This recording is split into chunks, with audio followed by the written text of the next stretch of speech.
to be able to introduce a recently retired judge, Linda Davis, this evening.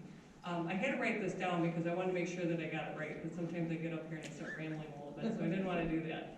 So I have admired Judge Davis since I met her 5 years ago. I was thoroughly impressed with her passion and understanding of this disease state and her transparency as a mom and as a judge. I have also watched her go from not being a fan of MAT, medication-assisted treatment, to understanding the importance of it in treatment and her willingness to continually learn from anyone and everyone she comes in contact with. Not many have been in the position she has been to have a platform where people will stop and listen.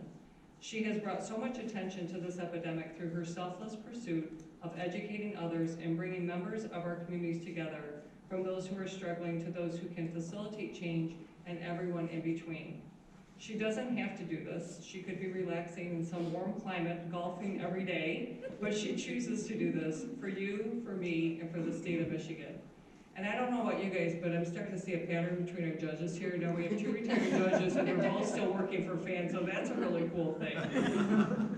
Judge Davis spoke at our launch. For those of you who were here, it's been 3 years. It'll be 3 years, and next month we'll have our 3-year anniversary. So I can't even believe that much time has passed, but a lot has happened in this disease state in that time, and FAN has grown exponentially as well.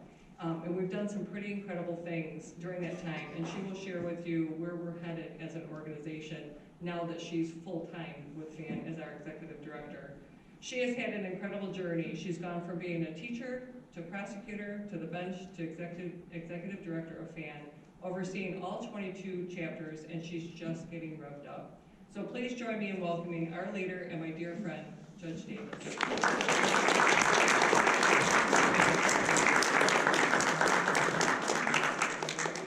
Actually, can everybody hear me if I don't use a mic? Oh, yeah. Yeah, I have a loud voice, so I'd rather not do that. Doris, do you have the slide presentation, or? Yeah, it's right here.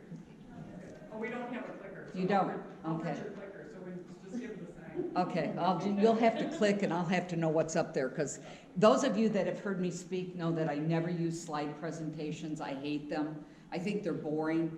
But when you get invited to speak at conferences, they always want you to submit a slide presentation. So I made one that I thought I could live with, and you'll see very quickly that I don't go by it very well. Okay, all right.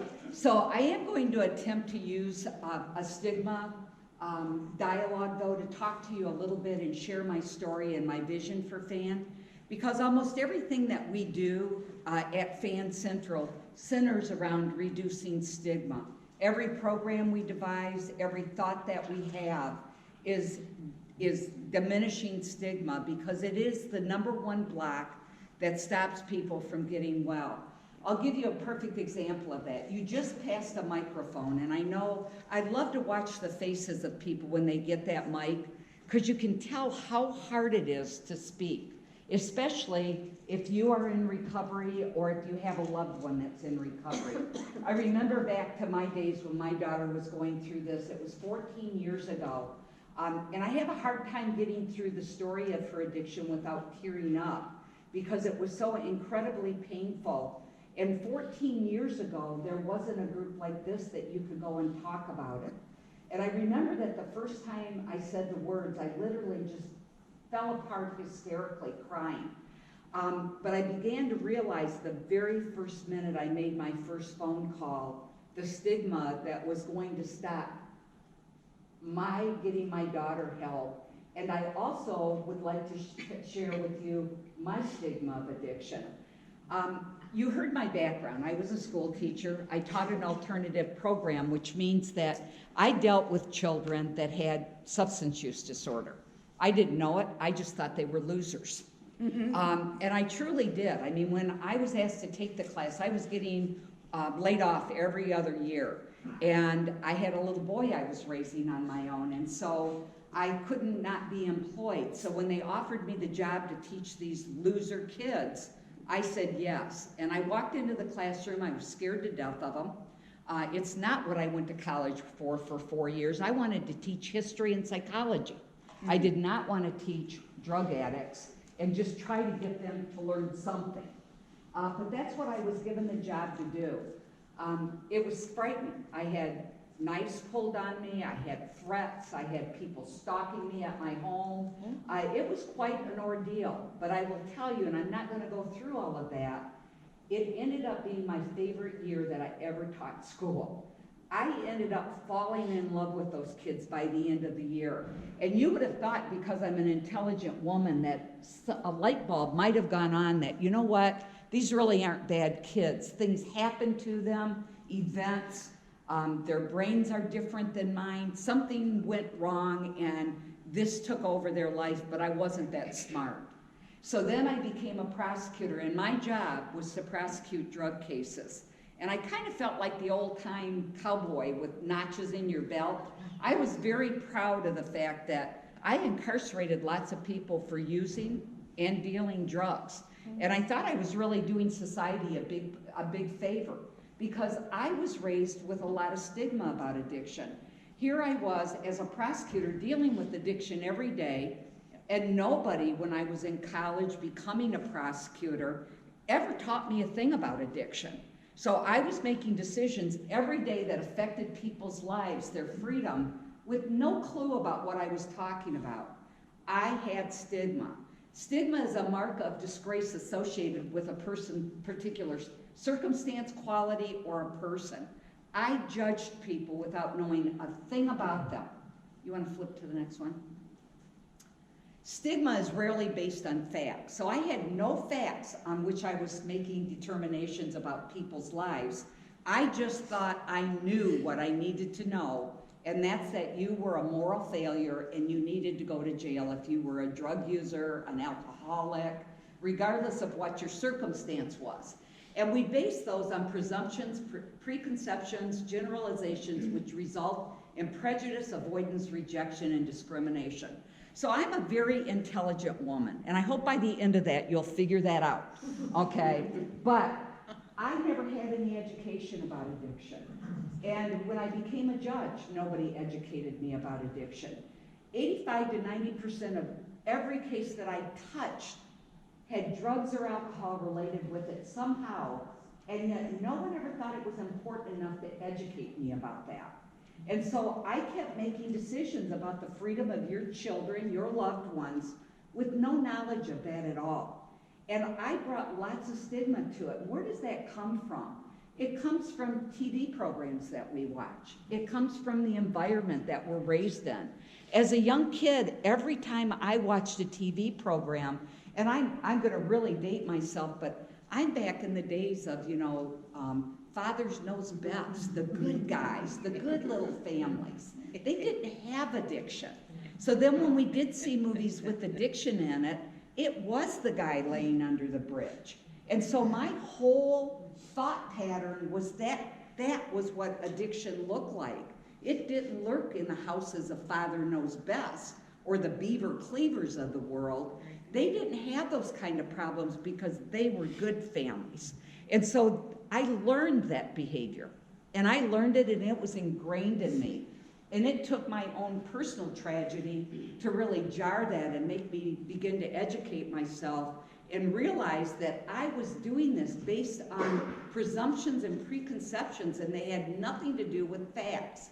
Now, most judges, and I'm going to say most because not all of them are very intelligent people, and you would think that when we see the same person coming back through over and over and over again, doing the same crimes over and over and over again, using the same substances over and over and over again, and that we keep putting them in jail and they keep coming out and doing the same behavior, that we should figure out that what we're doing isn't working, and that it really is a big waste of taxpayer dollars to keep doing that. And we have a police officer, I'm going to pick on you as well, and police officers have been doing the same thing for years too. Lock them up, throw away the key, they get out, and the average person, whether they spend 3 days, 30 days, 3 years, or 30 years incarcerated, if their problem is truly addiction, within 72 hours, they are headed back to the same behavior all over again. And we've just wasted all of that money. Because if we did not treat their disease while they were incarcerated, regardless of how long they were there, they come out with the same disease. It does not just go away.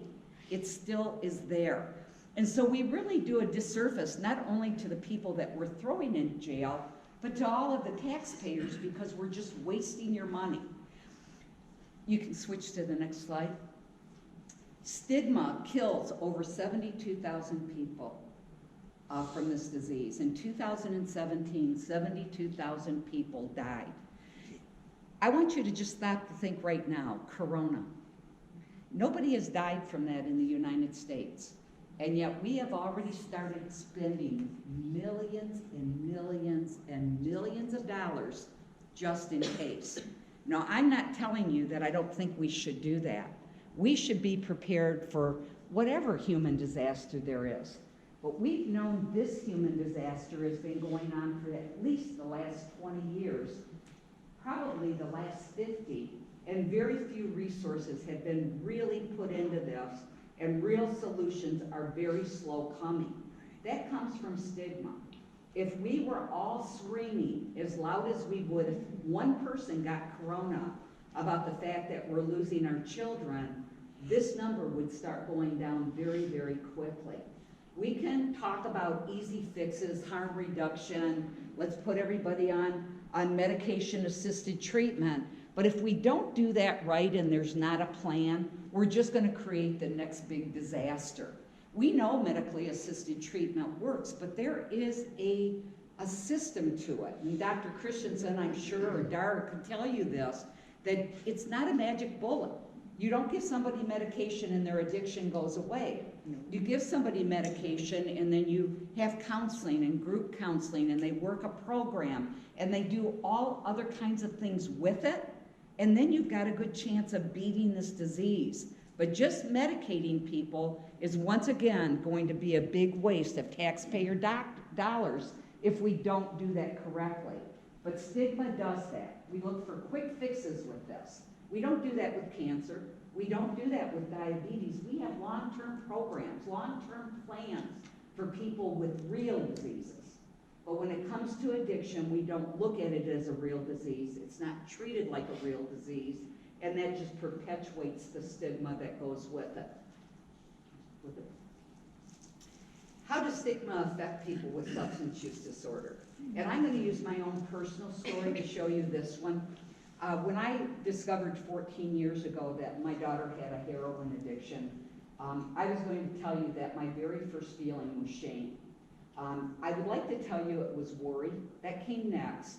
But it was first like, oh my God, how did this happen? What did I do wrong? What are people going to think of us when they find out that my daughter is a heroin addiction? I'm a judge.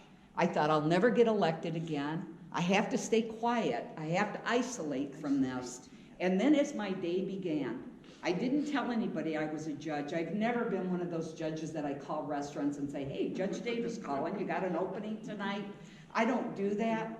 But I will tell you that morning, I used my judge card and I used it often. I started calling all of the facilities that as a judge I refer people to. And I was in for a rude awakening. I was sending people to some of the rudest, uneducated people that I've ever come across. A typical conversation went this way. Hi, I'm a mom and I just discovered that my 17-year-old daughter is addicted to heroin. Can you help me? Oh boy, you got a monkey on your back. You know she's probably gonna die. I was told that 4 times within about 30 minutes.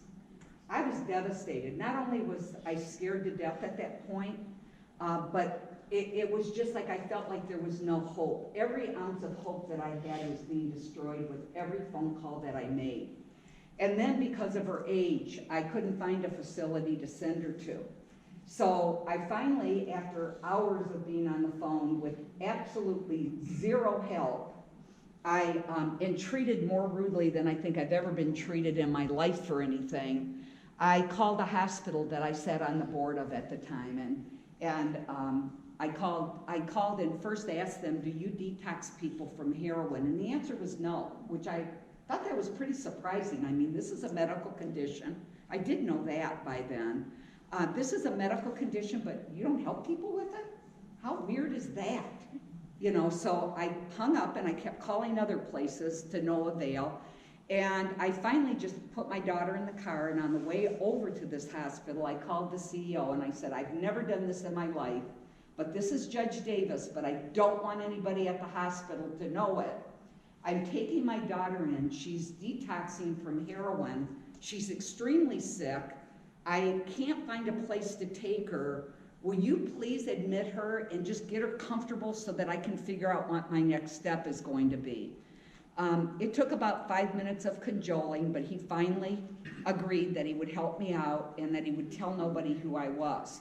And I was dressed in sweats that morning. I had not combed my hair. I didn't have any makeup on, wasn't looking near as cute as I am tonight.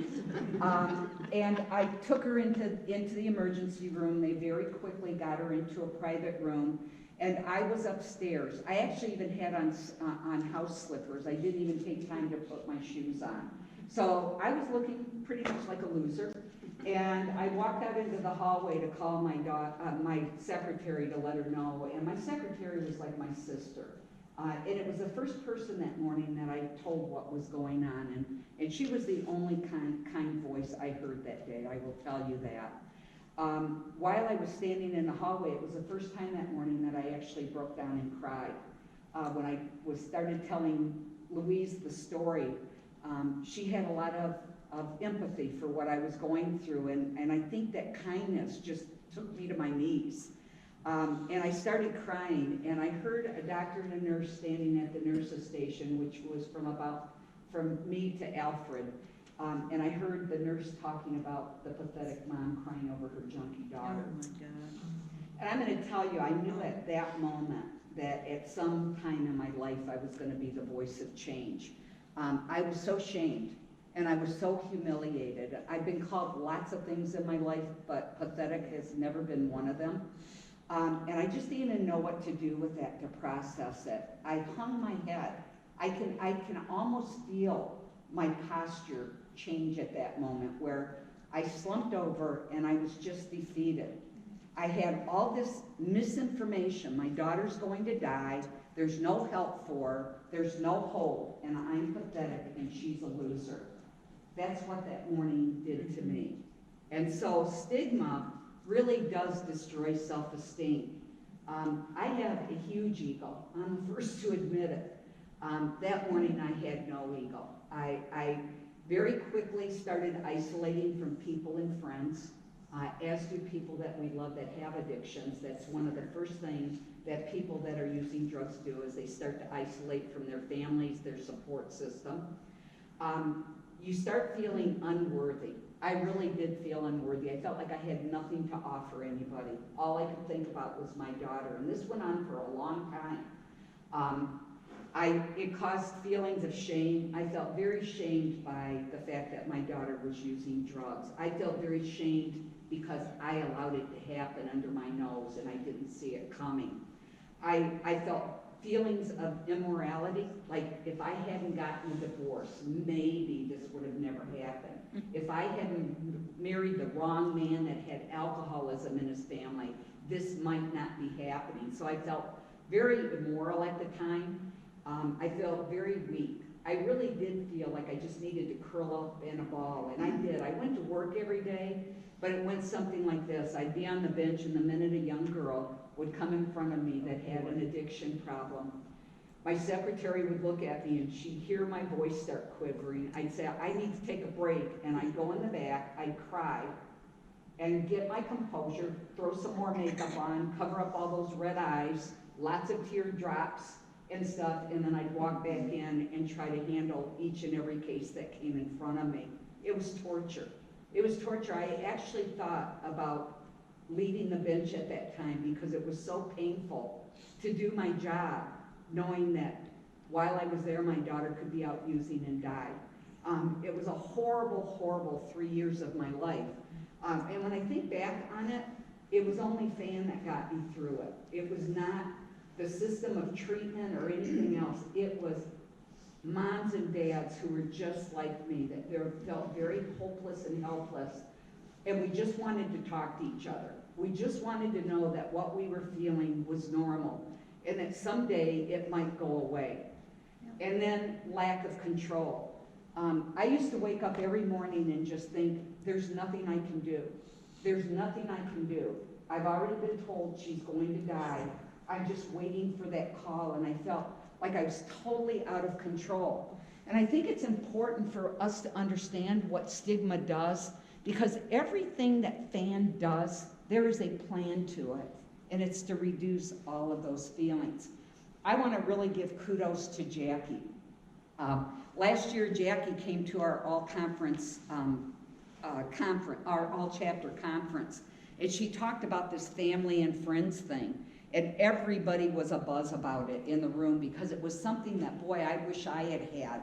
And I did do a family program. I actually got my own counselor, and I went to FA, which is Families Anonymous, and I was forced to go to it. One of the treatment facilities that we took my daughter to would not let us visit unless we did a family support group. And so I went to FA, and I went kicking and screaming. I thought those people were different than me. I didn't belong there. I was better than them. Full disclosure here, you know, that I really didn't think I was like other parents that had kids that were addicted to drugs and alcohol.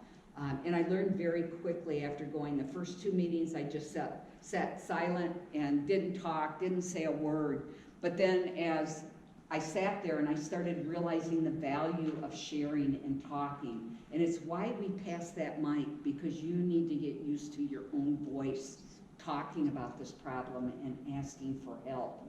That's where the healing really begins. And until we can talk about it, we continue to feel all of these things, isolated and weak. But when we come together as a group and we support one another, we begin to gain the strength that it takes to get through loving a child with an addiction. And I say that because we don't ever, ever want people to stop loving people in their lives that have addictions. We need to love them more, we just need to love them different. And as we learn to love them differently, we begin to heal, and they also begin to heal. And it's a really cool thing to watch it happen. You want to change to the next slide? Okay, and we know that it damages relationships. So that's one of the reasons that Families Against Narcotics was started. I know that I got to the point where I finally, and I hate to tell this story, but it is true.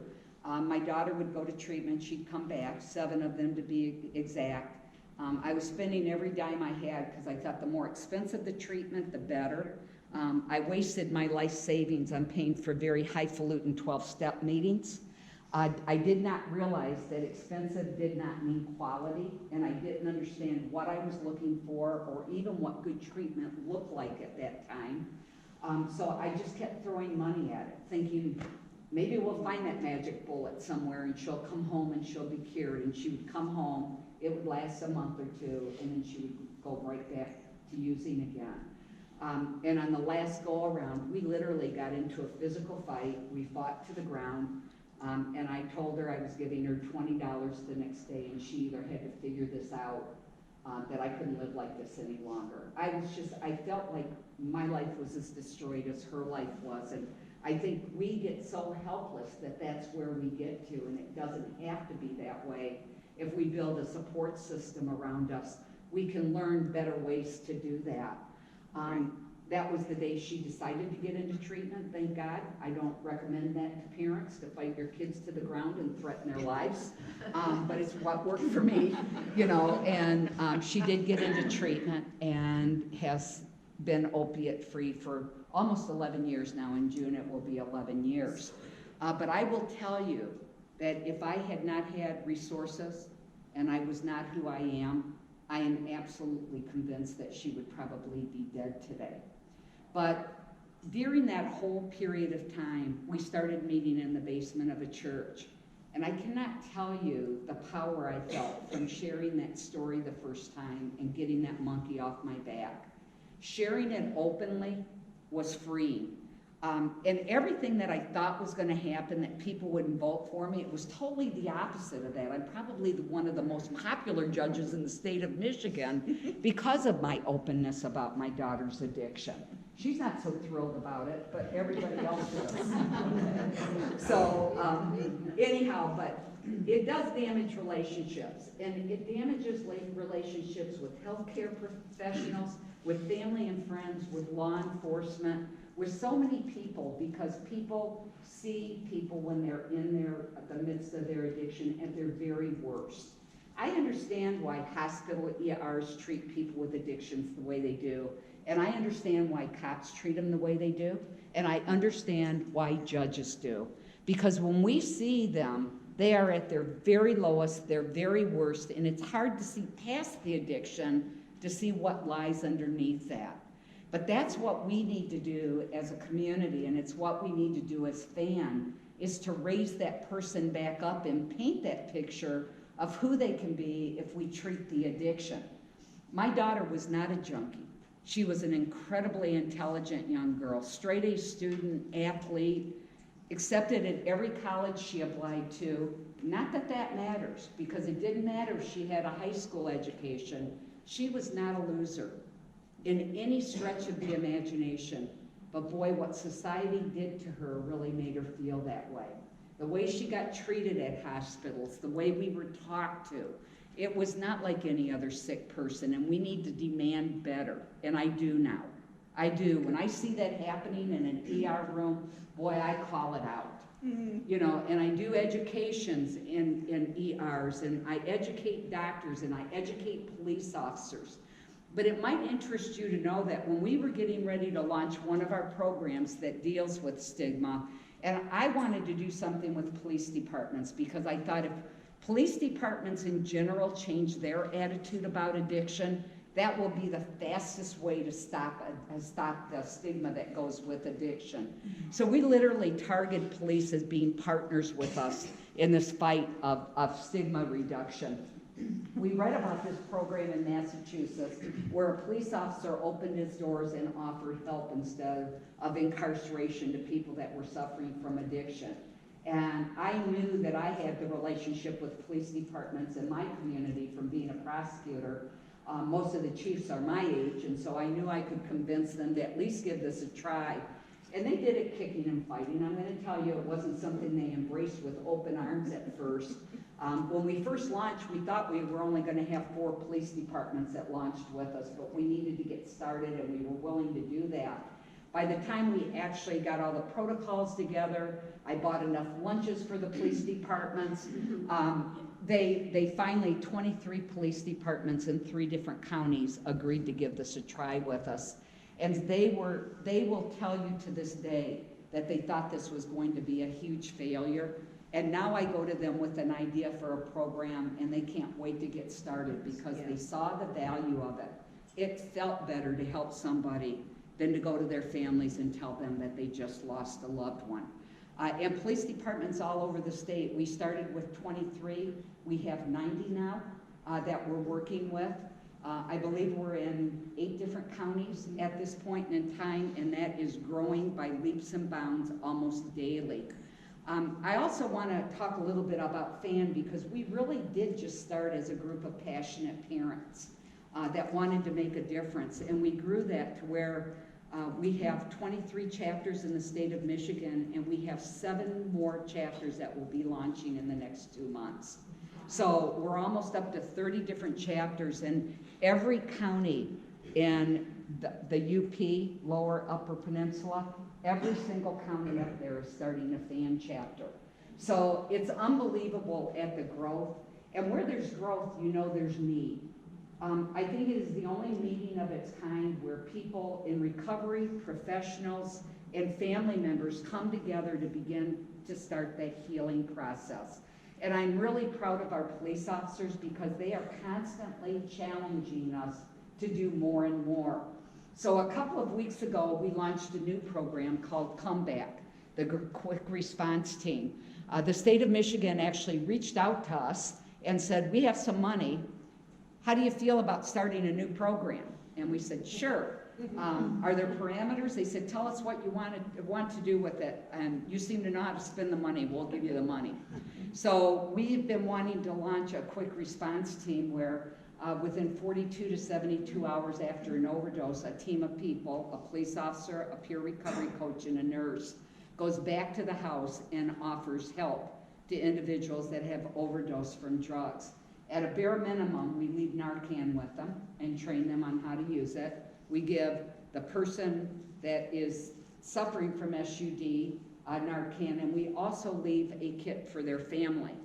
So that if they are unable or the person doesn't have a kit with them and they're with a family member, that they can use this life-saving drug to bring them back again and give them a second chance at recovery.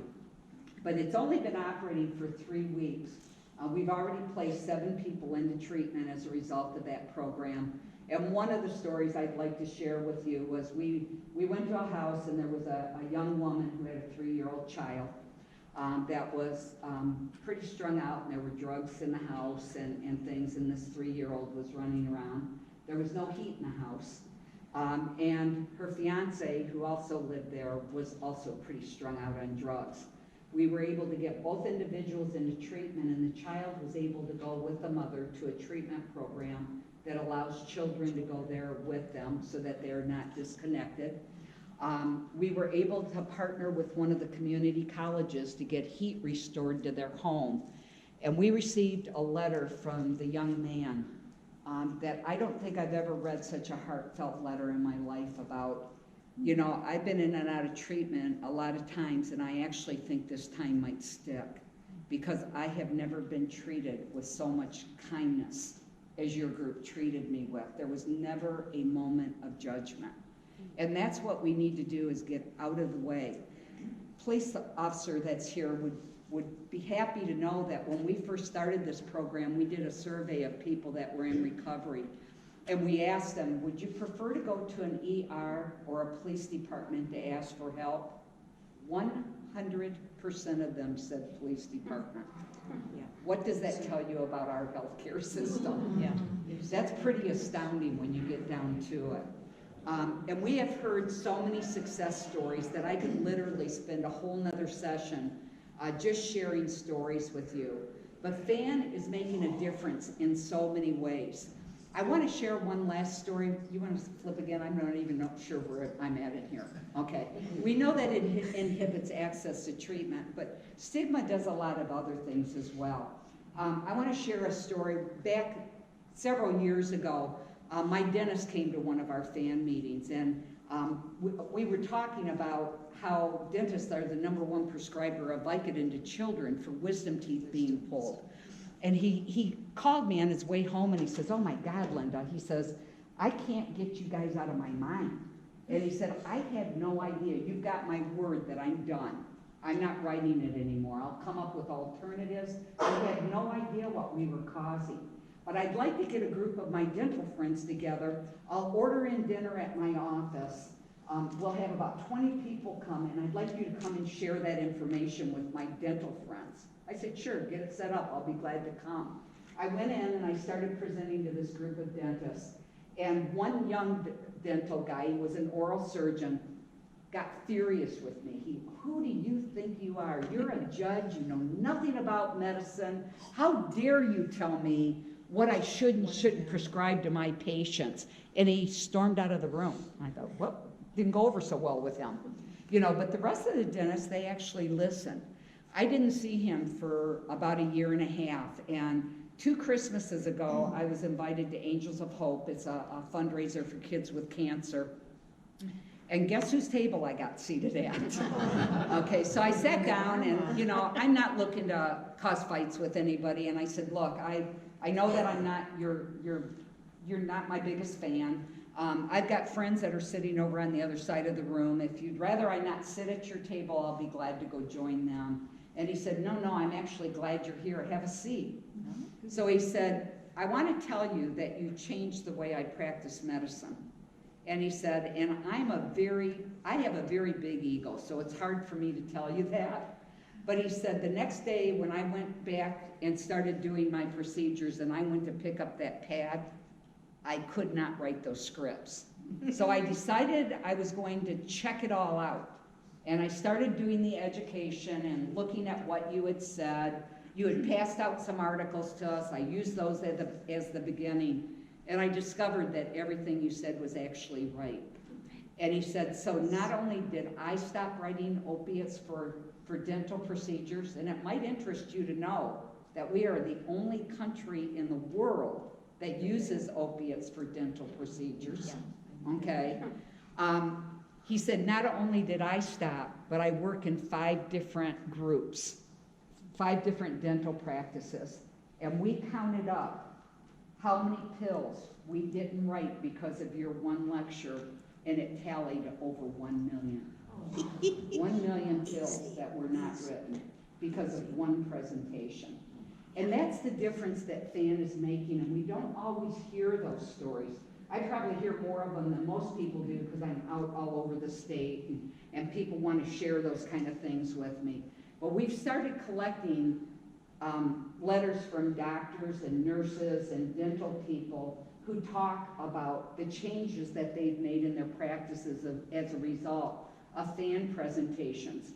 So when you're out working those booths that Dara was talking about, don't feel for a minute that you're not making a difference. If we can change one mind every day, we begin to change what stigma does to people. But stigma does more than just isolate parents. It's also the biggest block to treatment. And that's one of the reasons we decided to do Hope Not Handcuffs and then the quick response team. Because we know that most people don't ask for help because they don't know how. I'm an intelligent woman. When I couldn't figure it out calling around, I went to the internet and 5,000 best treatment in the country came up. And I didn't know which one to pick, so I just picked the most expensive one, thinking that would be the best. And that's not how treatment should be decided for your loved one. So we wanted to make it easy for people. We vet the places. Some of them we don't have lots of choices on because they're state funded. We know that those aren't always the best ones, but we have to use the ones that Medicaid will take. And so we do that. But we do that when we send to a private one to make sure they're not patient brokering, that they're using good solid techniques, that if they're using medically assisted treatment, that they do it with counseling. We want to know those things, and Lisa vets all of those. We actually work with a company that if we have a question about one, she sends this team of professionals out and they vet it for us to let us know if they're reputable and if we're sending them to good, viable treatment options. But that program was designed to make it easy for people to ask for help and to get help, because it shouldn't be that hard.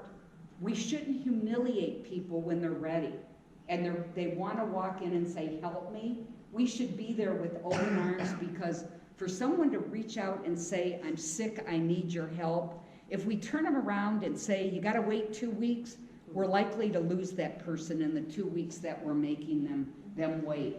So this has really caught fire. We have placed over 4,000 people into treatment since the program started.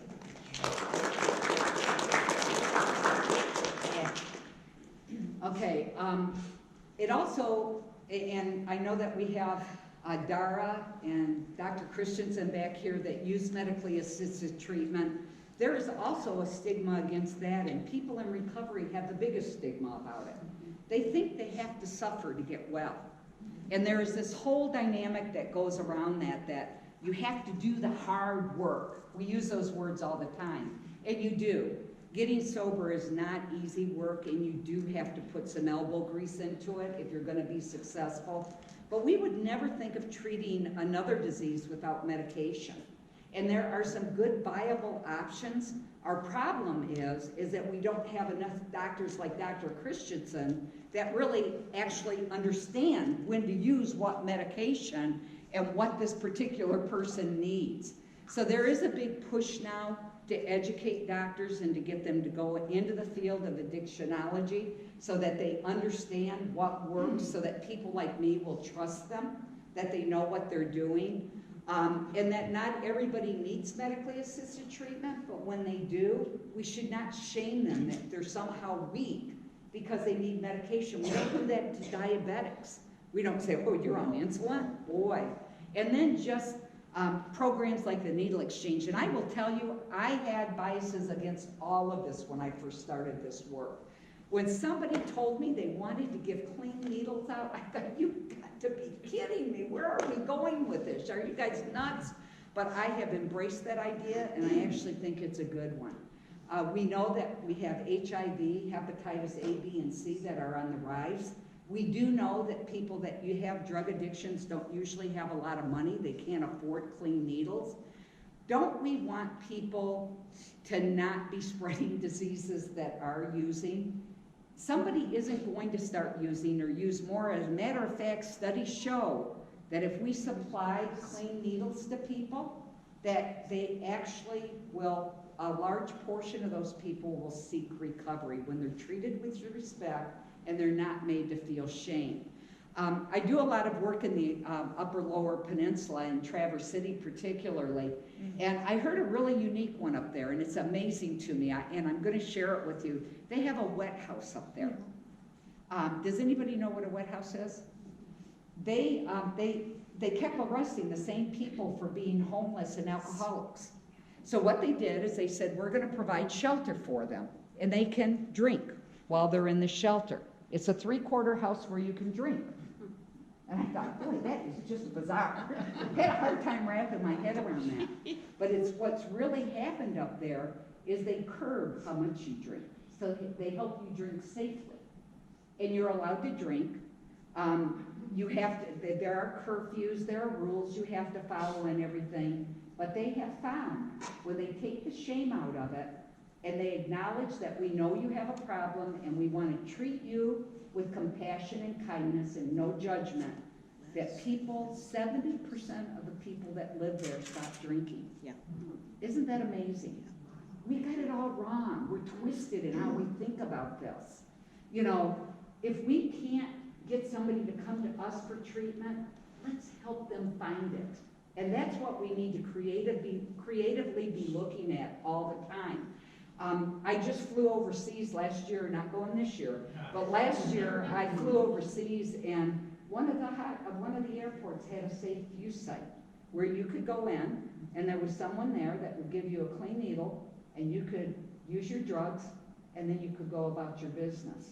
I thought that was pretty bizarre, but wouldn't we rather have that done, they're going to use anyhow, in a safe location where we have a chance to perhaps talk to them about treatment and change their life. We spend $510 billion a year in the industry of SUD in the United States. Lost jobs, unproductivity, healthcare. Oh my God, if you're going to send people to treatment 15 times, think of the cost of that. Yet we don't want to fund doing it one and done, where we do longer stays, we add medically assisted treatment where appropriate, where we add counseling, where we give peer recovery coaches, where we get families coached so that they know how to support recovery. We do all of those things, and our chances, and we did it with the Hope Not Handcuffs. At first, we just got people into treatment and thought, okay, we're good. They went to treatment, but we found that they didn't stay in treatment. That they'd come out, they go right back to using again. So we weren't any better than the other guys were. So we started really looking at it, what could we do better? Now the minute they walk in the door, we assign them a peer recovery coach. That peer recovery coach stays with them. They visit them while they're in treatment. They meet them when they're coming out. We pay for transitional housing so that they're not going back to the same environment that they were living in before. Our biggest budget item is paying for transitional housing because so many people don't get that paid for through insurance or Medicaid or one of the state-funded programs. So we, FAN has budgeted money, and we pay for people around the state to get into that program. And we start providing help and support for their family members. We are finding now that a very large percentage of people are staying connected with treatment. Our numbers have skyrocketed on how long people are staying in recovery because we've added a layer of treatment that's a continuum. That's what good treatment looks like. Believe me, if I had more money, we'd have really long systems of care, but we are doing the best we can with a very little budget, and we're having incredible successes, and we're taking that same program into the quick response team as well. But just stop to think that if we would quit wasting all of that money, how much more money we would have for good quality treatment in the United States. And we as citizens need to start demanding it. We need to start demanding it for our loved ones. You want to switch? I thought this was astounding. 2.3 million people are incarcerated in the United States. More than 65% of them met the criteria for substance use disorder, and only 11% had ever received any real viable treatment. Yeah. What is wrong with us? That is not taking care of our people. It's just not taking care of our people.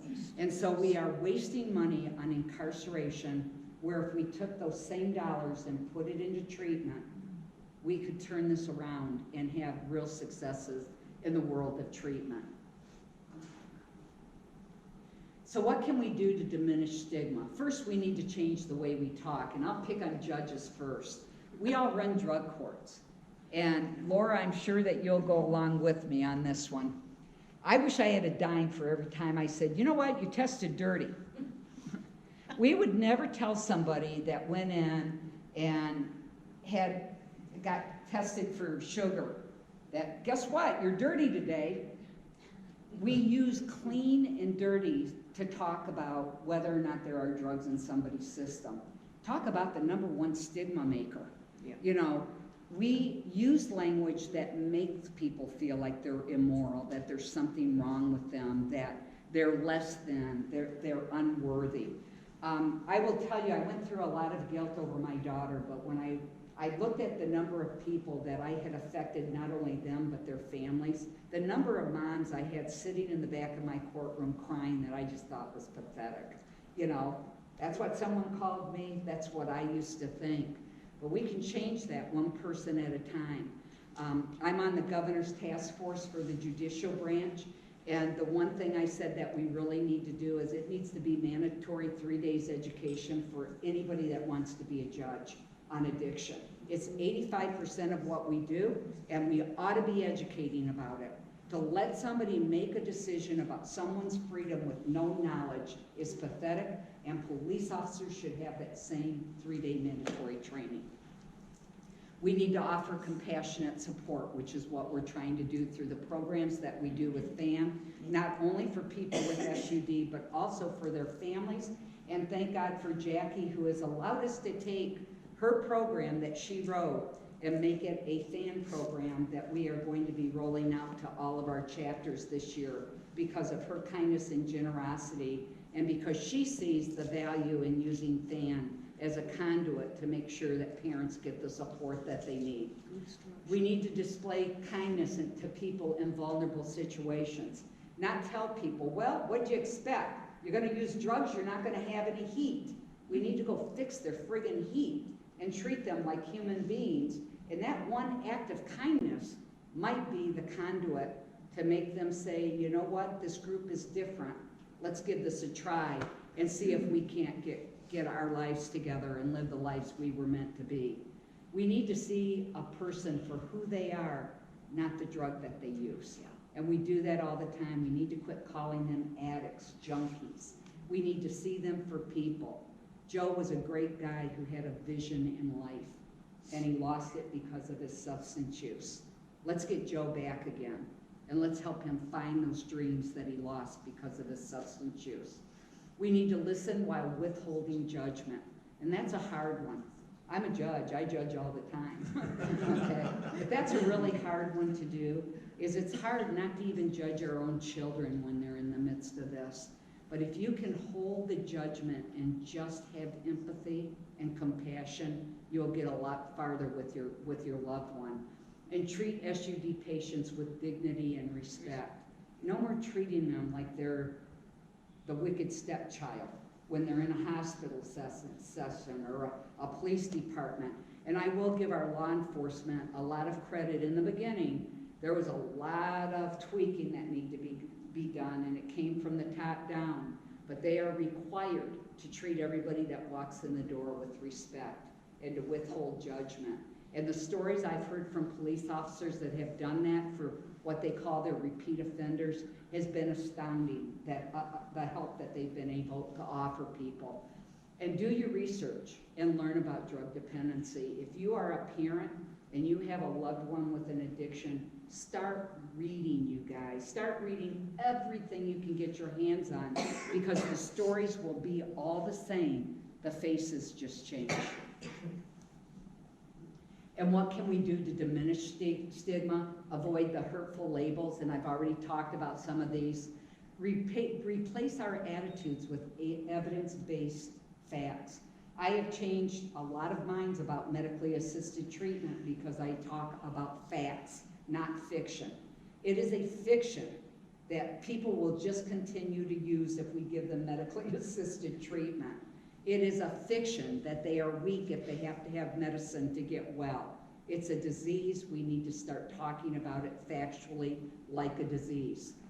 We need to speak up when you see someone being mistreated because of their substance use.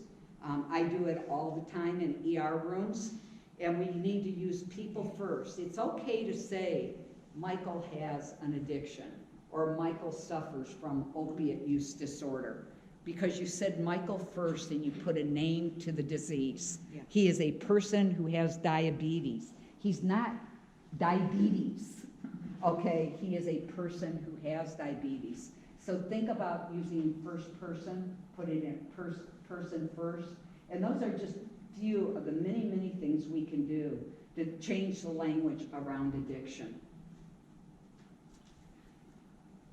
Go one more. Okay, one more. Okay, this is our comeback program, and Tommy Nahas, who many of you know, does all of our marketing material. And I just want to read this to you because this is the guts of that program and every program that FAN does. This is how addiction should be viewed. This time, it was a little more than your body could handle. You probably never expected it to happen. We understand, and you matter to us. In the next couple of days, a few kind people are going to stop by to make sure that you're okay. Why? Because you are worth it. When they show up, there's no need to worry. You'll be treated with compassion and respect and offered the help and resources that you deserve. It's never too late for a comeback. That embodies everything that FAN stands for. That's how we want to be treated as parents. It's how we want to treat people with substance use disorder. And when we start treating people with that kind of respect, treatment is a whole lot easier to do. Thank you so much for your attention.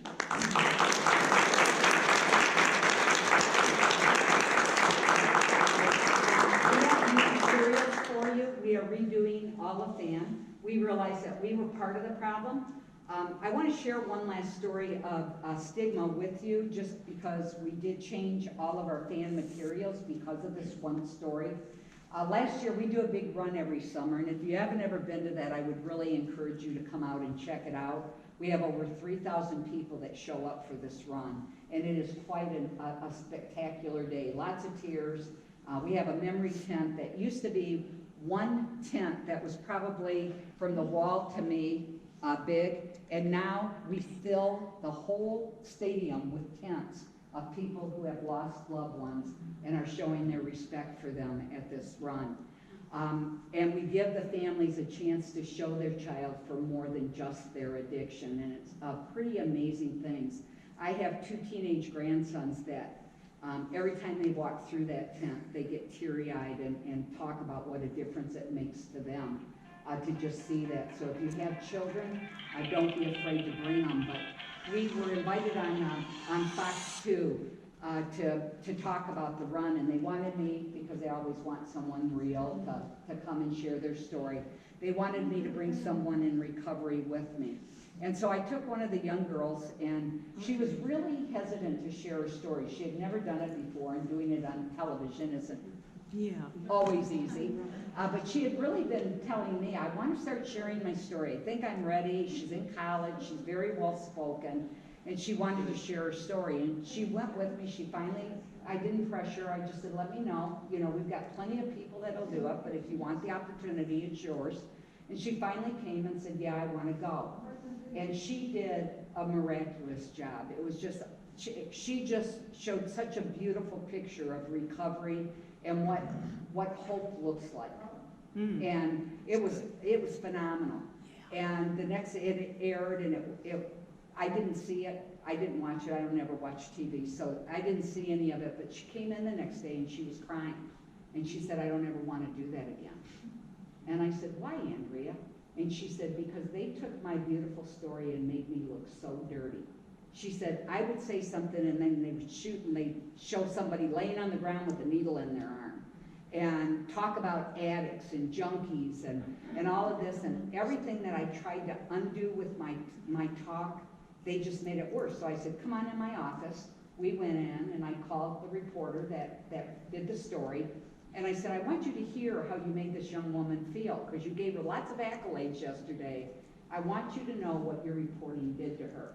And I had Andrea share her story. And that reporter said, I will never do that again. I am so sorry, that was not my intent. I didn't even think about it. It's our job to educate, to change it, not to judge.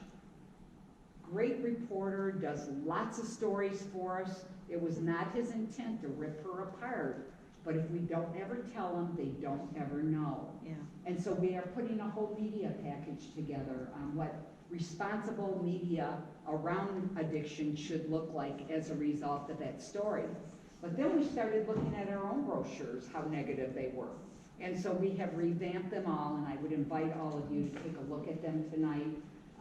We have 4 of the RAT cards here that we've done. We're doing them one for peer coaching, one for family coaching, one for Narcan training, one for FAN. And we're trying to make them consistently positive across the board to show what recovery, not what addiction looks like.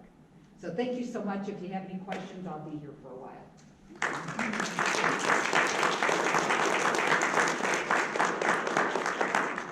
Thank you, Linda. I actually have a question on this card. Where did they get this card? At what point are they getting this card? When we go to an overdose. Oh, so you get it, Yeah, the leave police it? give it to them every Yeah. time they go to an overdose, so Okay. that they know we're coming back. Okay, Okay. it's just fabulous. Yes. This is amazing, really amazing. So, I don't know if you had shared where this program came from Dayton and West Virginia. Did I you did. say anything about that? The cool thing about this program is that it's not really a widely renowned program in the country. There were one of the persons that runs our Washtenaw fan chapter, he actually went to West Virginia and he went to Dayton to check out these sites. Can you guys hear me okay? Okay. He went out to check out these sites to see where, what this quick response team was all about. And he just came back raving about it. He called me, he called Linda, he called like everybody, just saying, this is something we have to do. And it's just kudos to Linda and what she's doing in driving home the message that, we have to continually change what we're doing, to continually get better, to make sure people understand that we are here to offer help in any way we can. And I think this program just takes our HopeNet handcuffs and takes it one step closer to making people feel like this is great. I mean, in 3 weeks, 7 people, that's pretty phenomenal, and that's only going to increase. I'm sure the next time we hear her speak, it will be, probably. Well, the good hundreds news of- about that too is our prosecutor actually wants to get involved. And on simple possession charges, he doesn't even want to charge them anymore if they'll do the comeback program and get into treatment. So it's actually changing the way, and our prosecutor doesn't ever change. He is hard on crime, throw them all away kind of guy, and even he's changing his mind based on HopeNet handcuffs and what we've done there. That's awesome. Yeah. That's awesome. Well, what kind of questions you guys have? You have? I have a question, just, Okay. as a judge. One of the roughest things for me was doing an arraignment. Somebody was caught with a needle, paraphernalia with heroin residue. It's a misdemeanor. But if I let this person go, I know they're gonna use. Right. On the other hand, they might detox in jail. And it's very frustrating to not be able to order them for medical treatment, or if they're in a psychotic, frame of mind. A lot of the people are comorbidity, they have both mental illness and substance use disorder. And jail's not the best place for them. I've often thought we need, a different kind of facility to hold people. Yeah, I would love to see us go to a system where we have a central intake. And when you're arrested, you go in and you're assessed right there. And we decide, do you have a mental illness? Do you have an addiction issue? Do you have both? And then instead of you going to jail, you go to a treatment facility that deals with whatever your disability is. That would start resolving the problem and keeping people out of jail.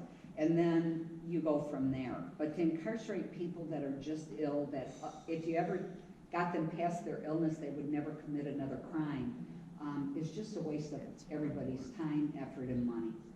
So, but we're a long way from there, but we are making strides. There are a lot of jail programs. We actually started a jail program with My Drug Court where people were incarcerated. Unfortunately, it is a disease that causes you to commit crimes, and so some people are going to be incarcerated. We're not where we decriminalized it yet by a long stretch, but if we can use that jail time as a conduit to start treatment, at least we're one step in the right direction. So what we would do is we would have them housed in the medical part of the jail, not in the general population. We would hold them for 7 days, and these were people that were probably going to be in a good year if in the old system, and then we would do Vivitrol, they would be released, and then they would immediately report to drug court, and then we would have them assessed to see if they needed to be on Suboxone or Methadone, or if Vivitrol was working, we would stay with a regimen of that, but it at least got them out of jail, and they were treated compassionately while they were there. They were given meds and everything to help them detox. So Right. it's changing, but like I said, if it was a real disease, we'd have answers to that already, but it's not. So, we're moving slowly with it. Yes. My question, since you're talking about courts and people with records, to kind of bounce off of that, in the fall, I read and actually I had contacted them, Representative Graham Fuller, I believe, he's from the western part of the state, and he was writing up some possible expungement reform for the state. And I'm just wondering if you know, especially since you said that you have the governor's ear. I don't have the governor's ear. I'm on some of her task force. I never said that. Okay. If you had any information on where that's moving, if it's moving forward or A lot, Milt is here. He can tell you. Right. The legislation passed the Senate provides for automatic expungement. It is now in the House, but now people are taking a serious look at it because it is an expensive process in terms of what you have to do with computers. Because we don't have a unified court system in Michigan. We have 240 courts with 240 different systems. So there is a lot of work going on expungement. And I do expect that we'll have something, by the end of the year anyway. Yeah.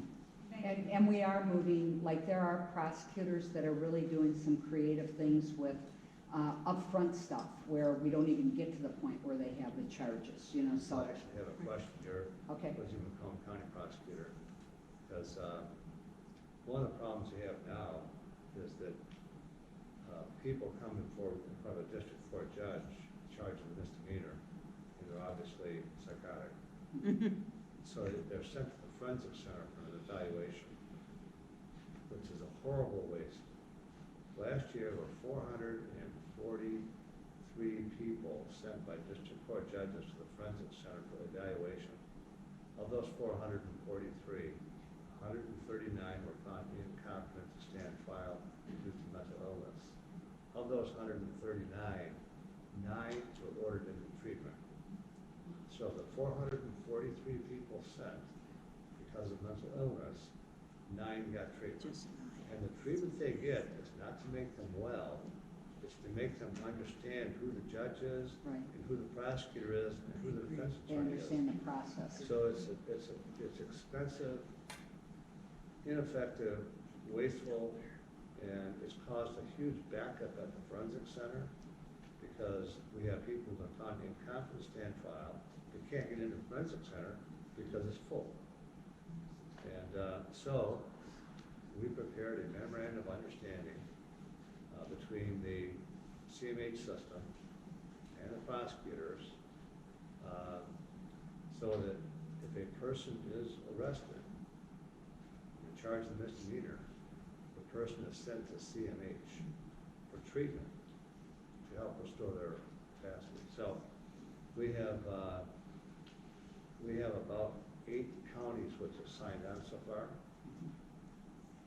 But it'd be extremely helpful if Wayne, Oakland, and Macomb would sign on, since they are the biggest counties in the state. But that's where we have some of the biggest resistance. Well, I can promise you that I can do a lot of work in Macomb. I Oakland is appreciate a that. very different I would appreciate county to that. work in. Right. So, but I will do what I can. Back when I was a prosecutor, we used to petition, and the prosecutor would even do it, petition the person to probate court, and then they would set up a treatment program, which oftentimes didn't mean inpatient treatment. And we would do that rather than bringing charges, but then they quit doing that too, and I don't know why, Well, but, part of the problem is that the criminal justice side and the civil justice side aren't the same. right, So you can be found incompetent to stand trial, you can be found not guilty of reason of insanity, but that doesn't mean you qualify for treatment under the mental health code. right. Yeah, it's crazy. The system is so broken that it's mind-boggling, I will tell you that. Every time we come up with a new solution for something, it raises 5 more red flags of things that we need to work on. So, you know, we can just change one thing at a time, but I know that there's some good work being done on that. And just give you one last statistic. In 2017, 20,000 people spent time in the Wayne County Jail, some more than once.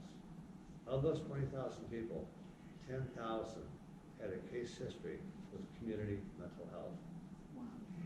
And as you know, it's not easy to get a case history No, with community mental health. yeah, And that tells you really how bad how it well the is. system's working. Yeah, yeah, it's not.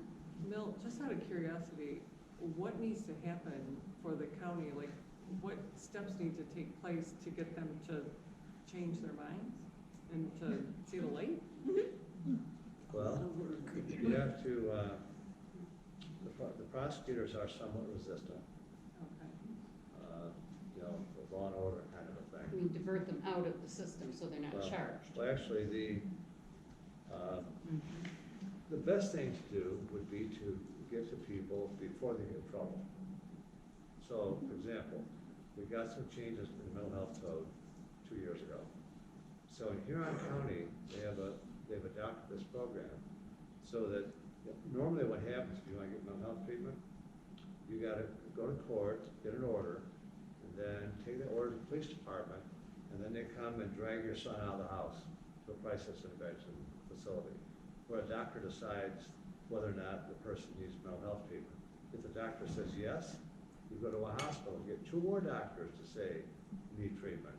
And if those 2 doctors say you need treatment, then a separate trial, 7 days later in front of a judge, where another doctor will testify, and possibly even a doctor for the respondent. And in the meantime, while all this going on, 80% of the people who are in this pipeline get released from the hospital anyway, and nothing happens, no follow-up.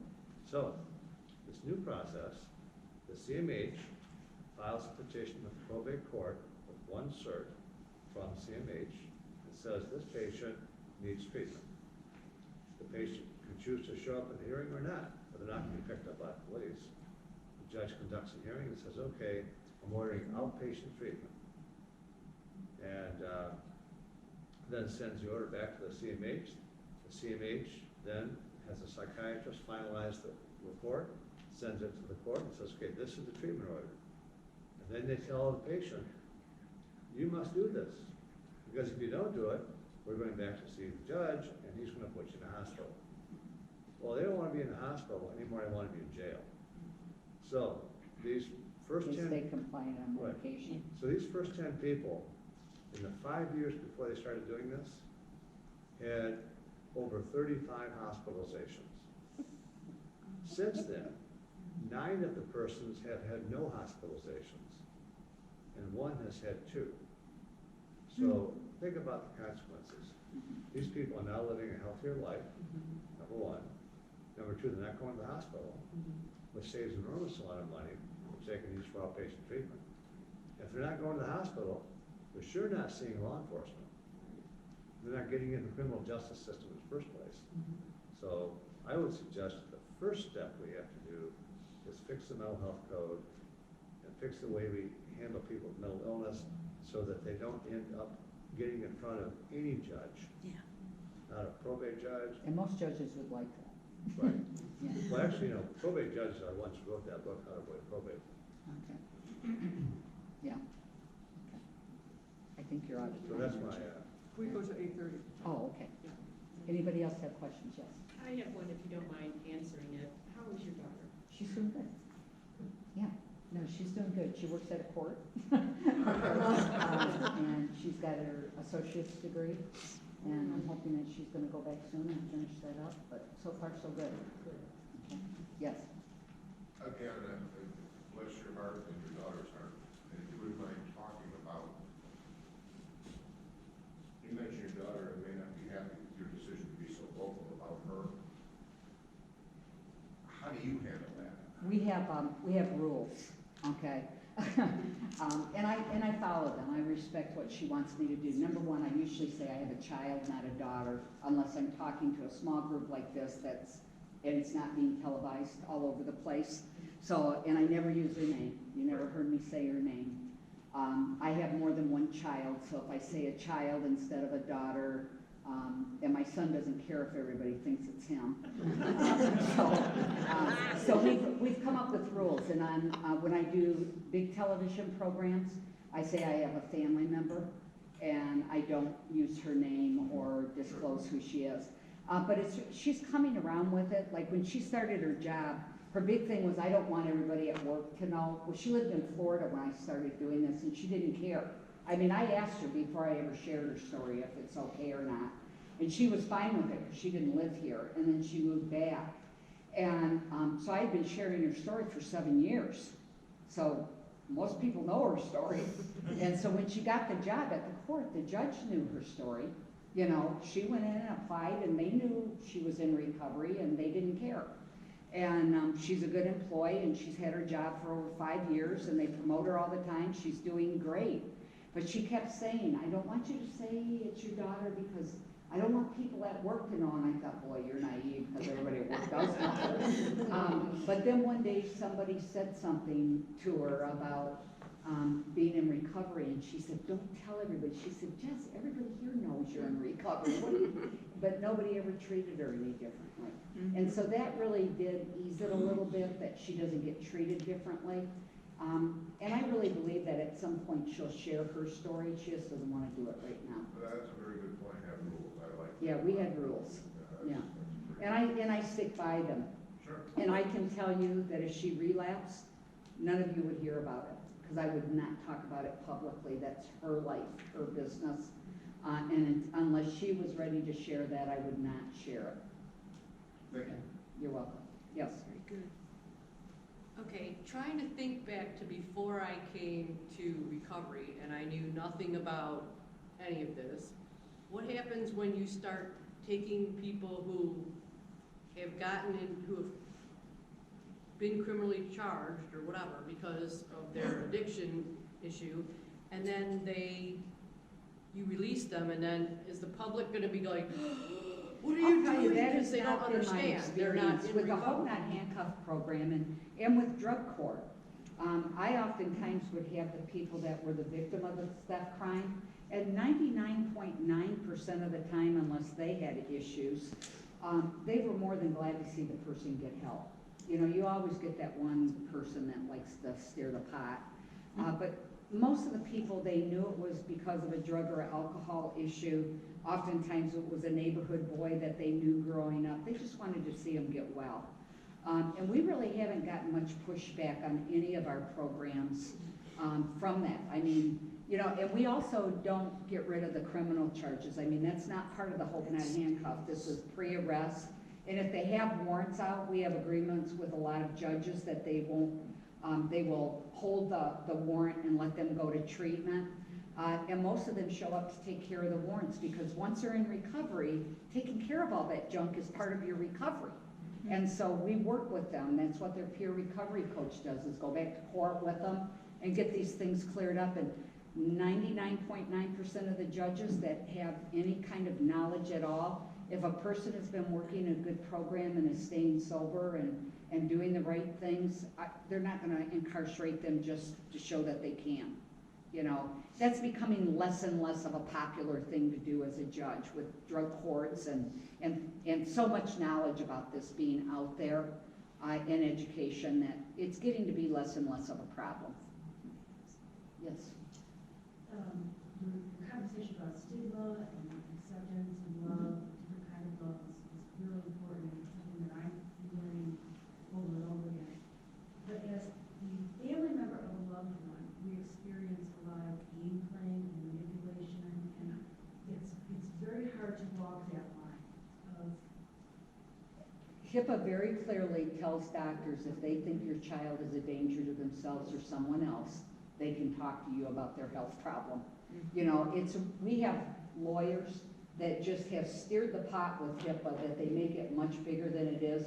We had a really hard time getting the comeback program started because police officers thought they fell under HIPAA. They don't even fall under HIPAA. They are under no HIPAA guidelines. It's no different than me saying, hey, did you hear that Milt had a heart attack? I'm not disclosing personal information about him. I'm not a doctor. I'm not his medical provider. HIPAA doesn't apply to me. You know, now when Hope Not Handcuffs, when we get into the treatment part of it, and then we start taking medical history, we're very careful to protect that information. So, but before that, none of it applies to us. We're not medical treatment people. You know, once we start collecting information about it, then we have confidentiality rules and stuff like that that we have to follow. But doctors overuse HIPAA, but if your child is a danger to themselves or others, the doctor can tell you about it, you know. The president, I believe, came out with a statement about that, didn't he, Milt? Okay. Anybody else? Yes.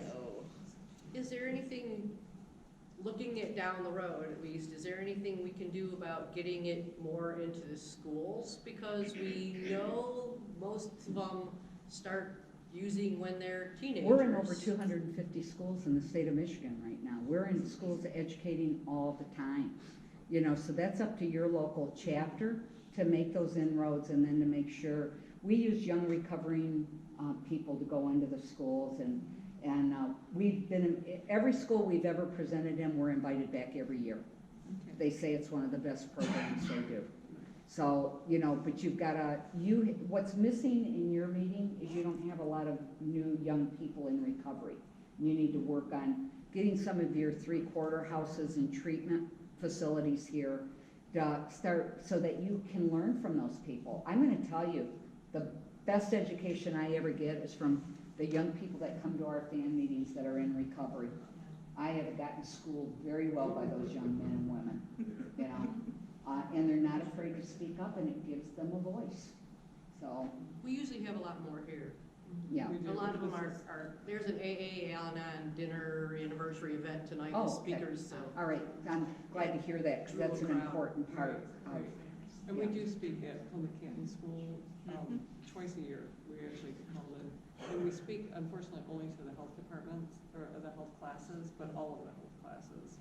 So we're working, you know, that district is just so big, it's just tough to get in there, so we're kind of doing some inroads, and then Yeah, we have an other outreach schools coordinator that will come and talk at any school, David, you know, if you get things set up. Right. And recently, we just had a table event at Summit Academy in Romulus, so if you're interested in doing some of those events with the team, please see Samantha. Yeah.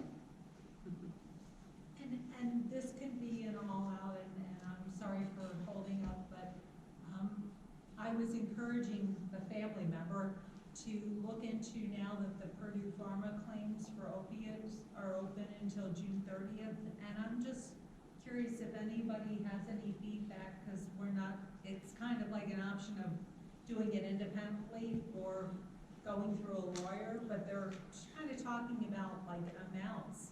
And does anybody have any feedback for me as to how you would know what personal injury damages that you could even think about for that Well, class action? I'm just gonna give you my personal opinion. I don't think any single person is gonna get anything. I think everything will come through, through either the county that's suing, for reimbursement for law enforcement time. I've been asked to join a lot of those suits and to put my voice to it, and here's what I say. If you'll guarantee that 50% of whatever you get, you'll give to me to spend on treatment in our community, I'll help you out. And I've never once been taken up on it. You know, that money's gonna go into the general fund, just like tobacco money did, and very little of it will ever find its way to treatment. So I'd rather put my energies on things that can make a difference.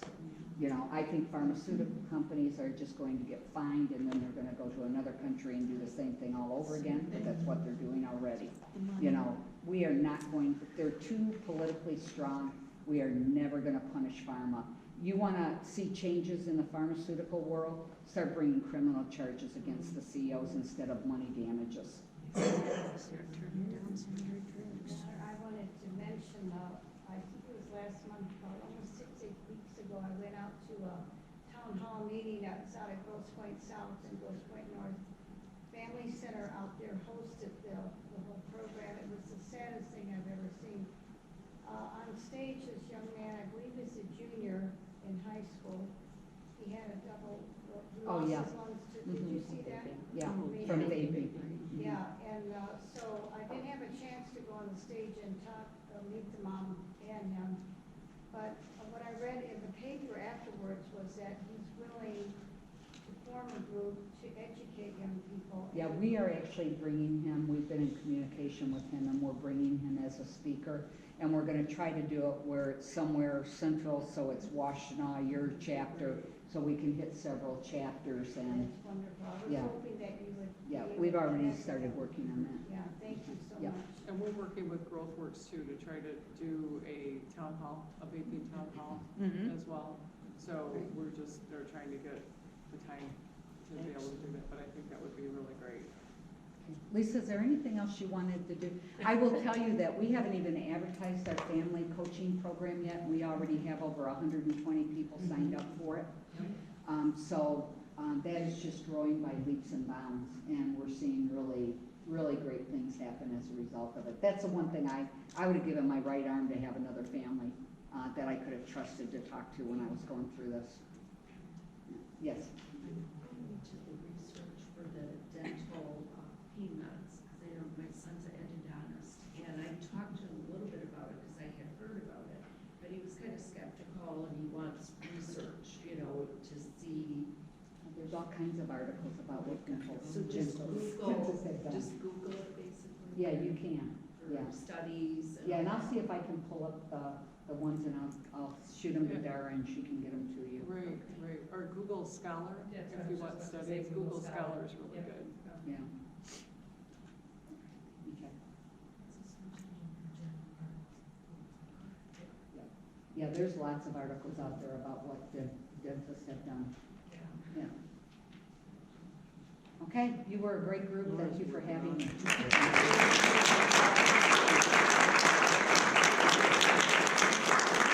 Thank you, everybody, for coming out this evening. Remember, if you are interested in signing up for the Narcan training, you can either sign up at the information table or you can